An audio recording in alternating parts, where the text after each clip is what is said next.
So I know that's easier said than done. So I've zoomed in the camera so you can see.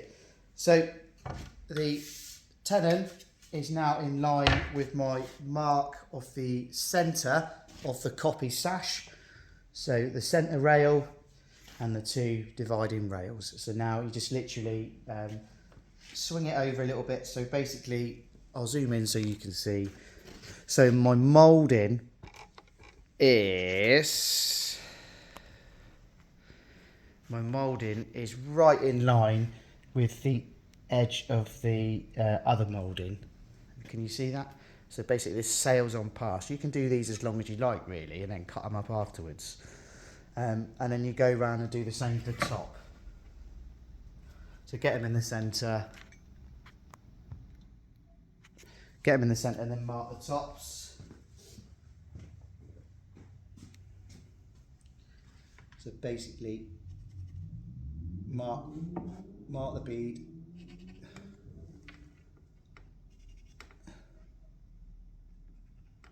And then mark your excess as so. Take it over to the chop saw. Bring you over to the chop saw. Then you can see what I'm doing. Because that's what it's all about. So you're over at the chop saw. Zoom in a little bit more. That's it. And then you can see what I'm doing. So basically, get your glazing bead, stand it upright, drop the saw from the half flat cut to a full cut. Get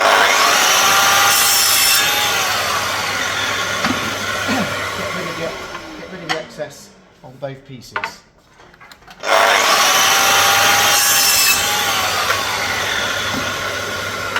Drop it back down to your cut. I always have a piece of 2x1 on the bench, and then it gives the saws in the centre of the rail.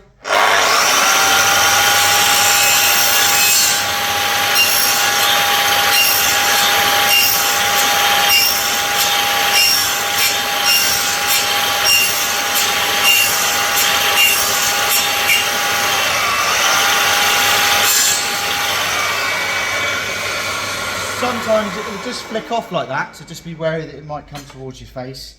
So always wear your eye protection. Sometimes it will flick off.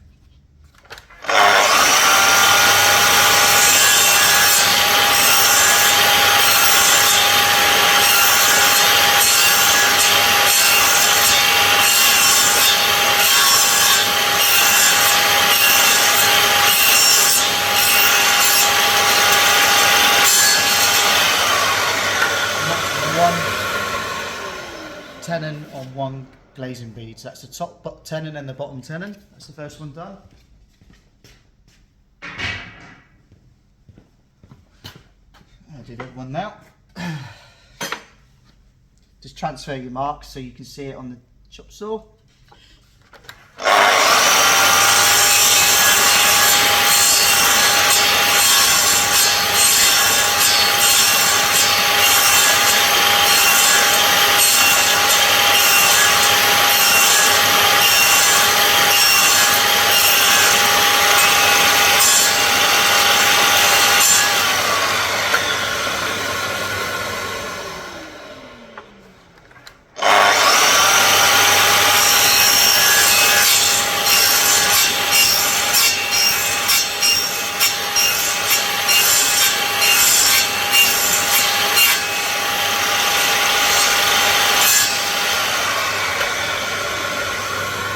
And that's the other one done. So top and bottoms are done. Back over to the sash window. And now I need to mark out, I'll just zoom out, sorry guys. And now I need to mark out the, basically the mortise for the mortise machine. So, always do your dry assembly against a square object. And it's just easier for when you're doing your marking out. Everything stays nice and square. So, get your glazing rail. Can you see that all right? Have I done that all right? Yeah, you can see it. Get your glazing rail, hold it so it's flush with your timber, mark both, as so. Then stand up. You'll notice there's no marking gauge here. There's no combination square being used. This is, you're trying to earn money, so you want to get the job done. At the end of the day, it will be filled, any sort of gaps. There's no, you could spend ages marking out, and you've got to think to yourself, this is to make pennies, this is your job. So you've got to do it your fastest possible way. So I know I've now got to take that all out with the mortise machines. That's that one. Some people spend way too much time marking out, and and they wonder why this is slow. If you're confident in your job, you should be able to mark out pretty quickly by eye. You don't need to get a tape out. You should know how to do it by eye. If you can do it long enough, you'll know that is the centre. It's just basics. That's those two ready. Right, now over to the mortise machine. So this has been set from yesterday, so I've got all my packers and everything in, and basically it should be exactly the same for this window as it was for the other window. And I just basically put it in and give it a wee test, which is what I've just done, and you'll notice it's in the same place. Right, I'll just get some health and safety on my face and then I'll start.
You just have to flip it around to do the top cut.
So bring you guys back over here to the sash window.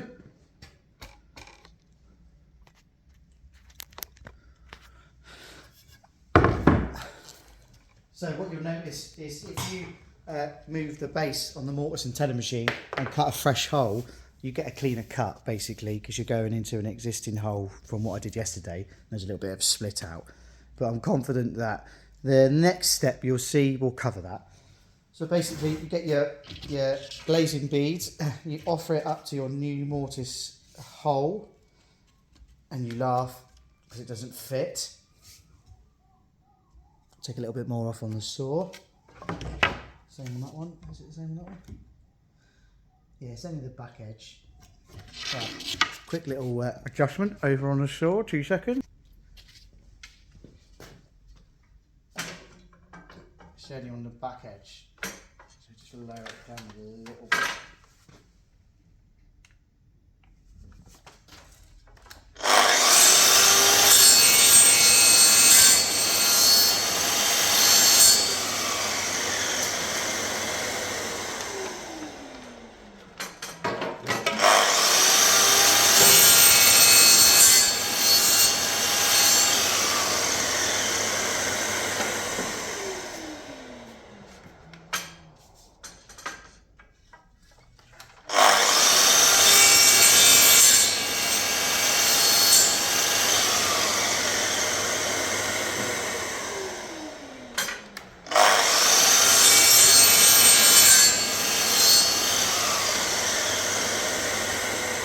So that's my quick little adjustment. Right, we'll try that again, shall we? On the staff bead, on the glazing bead. So offer it up to your hole. And you can see now all I've got to do is cut out the moulding so that it fits in at a 45. Same on the top. That's the side. So flip that round, offer it up to the hole, and then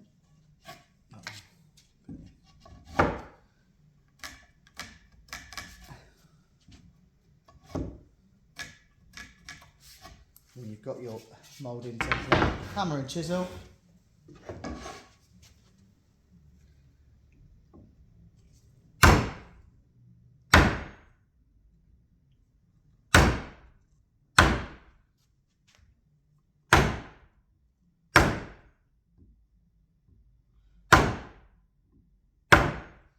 Same again on the other one.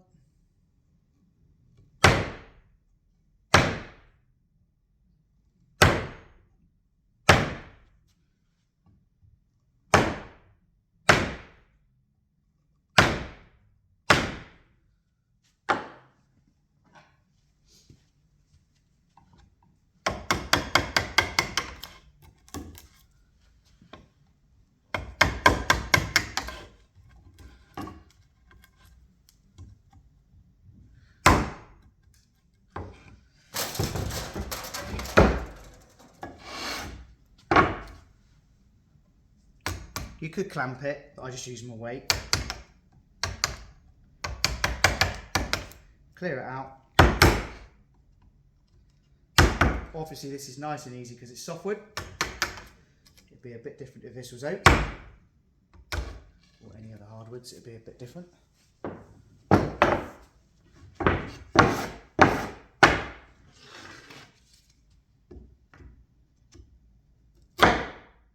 So that goes straight in there. Obviously it's going to go a bit further because I've let it go in a little bit more. That's that one. That's that one. And basically now dry fit it all together.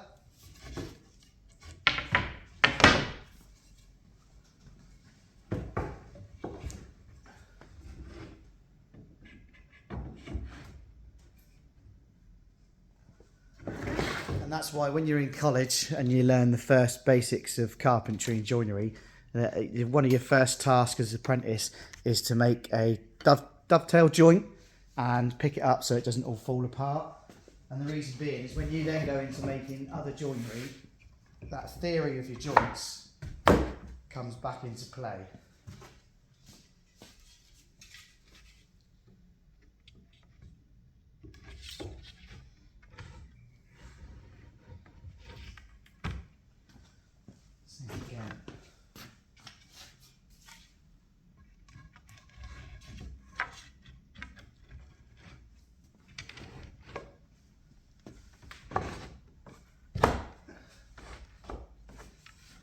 Now, I'm going to do it live. But in theory, I should be able to pick this whole thing up and it shouldn't fall apart because I've done the same theory as I learned 20 years ago. So let's do it live. There we go. So that's dry. That is just the joints holding. I don't know if I'm going to go to 90. I should be able to go to 90. That is my joinery holding itself together with no glue, and you learn how to do that when you do your first second year of your carpentry and joinery apprenticeship. And it's nice to see that that still works now 20 odd years later. Just by doing your joints nice and tight, you should be able to pick up your project. It shouldn't fall apart. I mean, I'll give it some welly. Oh, starting to go a little bit, but I gave it some welly, but there you go. If you're confident in your joints, you should be able to pick it up, and that's what I've just done. Picked it up live on YouTube. There you go, have some of that. Right, so now I've got to mark out the centre glazing bead, which is the same process through the other way. I mortise mine on the rails either side just because I want that secure fixing, and I quite like using the mortise machine. So mark your centre across the top, both sides so you can see them. Then use a parting bead to mark all the way across the centre rails. And please note this is the centre mark. So put a C on there just for you guys, but that is the centre mark. So then it's the same process as the top mortise and tenon and the bottom mortise and tenon. So get your glazing rail and mark the profiles, top and bottom.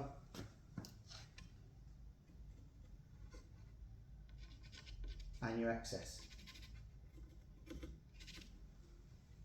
Back over to the festal to do the tenon. So we're back at the festal. I transfer those marks so we can see them.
So that's the tenons cut for the centre glazing rail.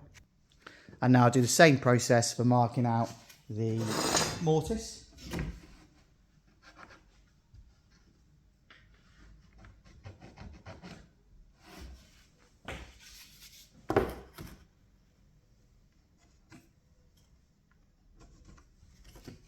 Same again.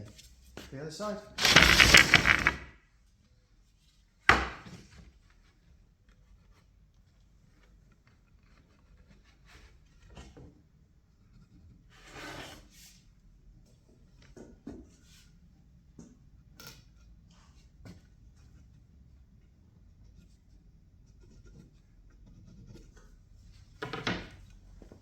And then basically back over to the mortise machine.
And then basically back to the bench and off it all back up again.